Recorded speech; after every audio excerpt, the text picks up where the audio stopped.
Mon corps hurlait de douleur. J'étais meurtri, contusionné, chaque muscle endolori par le souvenir de la bataille. L'affrontement à grande échelle avait testé mes limites, me poussant au bord de l'épuisement. J'en étais sorti victorieux, mais à quel prix? Mes réserves d'énergie étaient totalement épuisées. Mon True Ki n'était plus qu'un mince filet dans mes méridiens. L'air était saturé de l'odeur métallique du sang et de l'odeur âcre de la terre brûlée. Mais à travers la douleur, un sentiment de satisfaction fleurissait dans ma poitrine. J'avais survécu. Plus que cela, j'avais triomphé. J'avais protégé ceux qui étaient sous ma responsabilité, j'avais honoré mes engagements.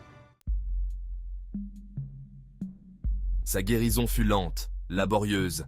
Les jours se sont transformés en nuit alors qu'il était allongé dans sa chambre isolée, son corps se reconstruisant lentement. Je canalisais mes maigres réserves de True Ki, le guidant à travers mes méridiens, nourrissant mon corps meurtri.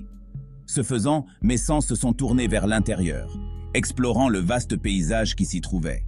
Et c'est là qu'il le remarqua, une faible lueur dorée émanant de ses os. Intrigué, il concentra sa perception, regardant plus profondément. Cette découverte me fit l'effet d'une décharge d'excitation. Était-ce là la source de ma résistance, la raison pour laquelle je me remettais si rapidement de blessures qui auraient paralysé les autres? J'avais toujours su que je possédais une constitution unique, mais ceci était totalement différent. Sumu, son fidèle et omniprésent compagnon, veillait sur lui pendant sa convalescence. Le visage normalement stoïque du vieux chien était marqué d'inquiétude, ses yeux emplis de sollicitude. Du calme, mon garçon. Tout va bien, j'ai juste un peu mal. Sumu répondait par un léger coup de langue sur la main, sa queue battant doucement contre le sol. Le lien qui les unissait était profond, forgé dans d'innombrables batailles et épreuves partagées. J'ai fait part de ma découverte concernant mon squelette doré à Sumu, m'émerveillant de ce phénomène étrange. Le vieux chien écoutait attentivement, la tête penchée sur le côté. Kai Yang ne pouvait dire s'il en comprenait la signification, mais la compagnie silencieuse était néanmoins réconfortante. Alors que mes forces me revenaient, ma soif de réponse revenait également. Le squelette doré m'intriguait, m'invitant à percer ses secrets. Il passait des heures en méditation, plongeant au plus profond de lui-même, sondant les mystères de son propre corps. Je me suis plongé dans d'anciens parchemins à la recherche de toute mention de phénomènes similaires. J'ai interrogé les anciens de ma secte, espérant que leur sagesse pourrait éclairer ma condition unique. Mais mes efforts se sont heurtés à des haussements d'épaules et à des hochements de tête confus. Ce manque de réponse n'a fait qu'alimenter sa détermination. Il sentait instinctivement que cela détenait la clé pour libérer son véritable potentiel, pour atteindre des sommets de cultivation dont il ne pouvait que rêver. Un jour, alors qu'il fouillait dans les trésors qu'il avait accumulés au cours de ses aventures, il tomba sur une petite bouteille de jade. J'ai reconnu la faible aura pulsante. C'était la signature des pilules spirituelles de haute qualité, des pilules capables d'augmenter la cultivation par bond de géant. Mais ces pilules étaient indifférentes.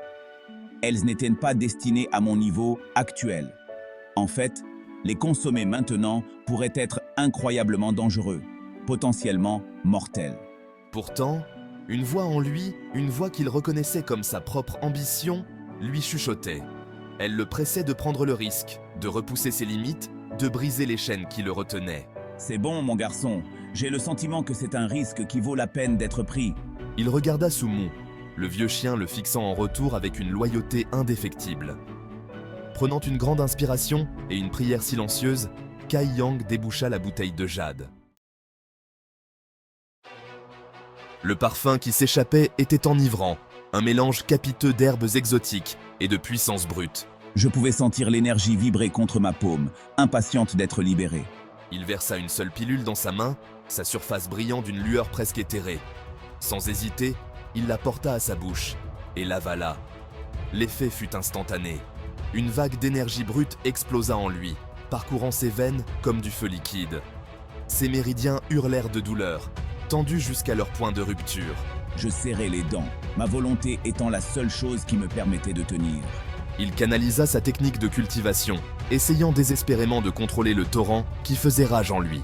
Son corps donnait l'impression de se déchirer, d'être reforgé à neuf. À travers le voile de l'agonie, il la vit. Suyan, son but, sa motivation, sa force motrice. J'atteindrai le sommet de la puissance martiale. Je surmonterai tous les obstacles pour elle. La douleur était atroce, mais il l'accueillait à bras ouverts. Il savait qu'à chaque vague d'agonie, il se défaisait de son ancien moi, repoussant ses limites. Il avait un long chemin à parcourir. D'innombrables défis l'attendaient sur son chemin. Mais il ne faiblirait pas. Il gravira le sommet de la puissance martiale, pas à pas, jusqu'à ce qu'il se tienne au sommet, son nom résonnant à travers les âges.